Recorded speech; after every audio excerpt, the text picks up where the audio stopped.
आज सकाळ सकाळ फायनली आम्ही निघालो पुण्याला जायला. माझ्या सासूबाई पण होत्या सोबत, त्या आम्हाला सोडणार होत्या पुण्यात आणि मग नंतर त्या घरी वाईला जाणार होत्या.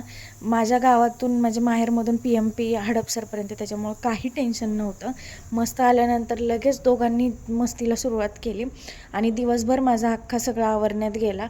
संध्याकाळी मस्त आवरून आम्ही मेल्यामध्ये गेलो. हे शेजारीच एक मेला लागला होता, दत्त मंदिर आहे, दत्त जयंतीनिमित्त लागतो तिथं मेला दरवर्षी.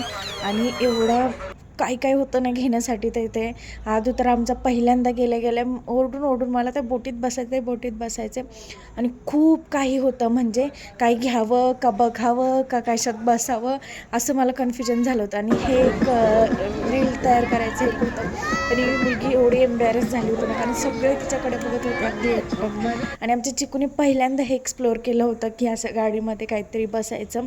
मग त्याला खूप मजा येत होती, खूप छान बाय बाय बाय बाय करत होता.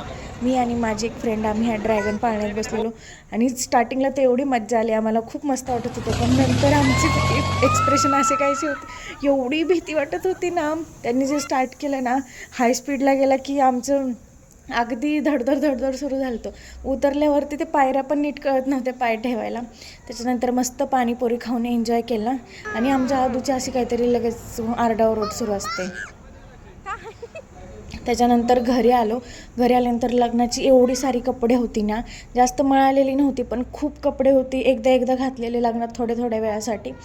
ती पहिल्यांदा धुवायला टाकली मशीनला आणि त्याच्यानंतर चिकूने हा बोलवून घेण्यासाठी हट्ट केलेला, त्याला हा बोलवून घेतलेला. एवढा छान वाटत होता ना, त्या पोरांपेक्षा जास्त तर मीच खेळत होते त्या बलूनसोबत.